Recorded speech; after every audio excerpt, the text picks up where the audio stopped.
टाकर जिला के गोलाघाटी रोड पर सड़क दुर्घटना या तो एक्सीडेंट रुकवाने के लिए सरकार की ओर से कुछ खंबे लगाए गए थे, लेकिन अच्छे काम के नाम पर साफ भ्रष्टाचार, लोगों के जिंदगी के साथ खिलवाड़।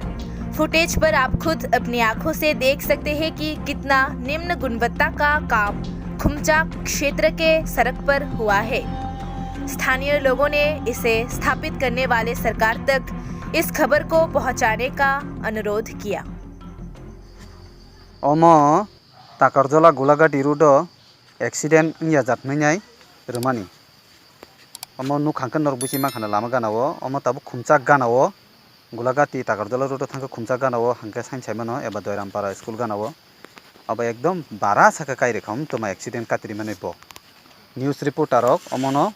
इसा खबरो फुनु कांके चावन हाइमा तंग लामा तो हामियान हामियांखा गमो पूरा एकदम हाइन बेबं लरजा खानो फबि कलां खातैको अमते कয়েকদিন পরে इनके करिखा कुवाक जागनि थांनाय किसा न्यूज खलायखांके चावन हाइमा तंगो आं कयुता अरनि लोकाल बरकनि।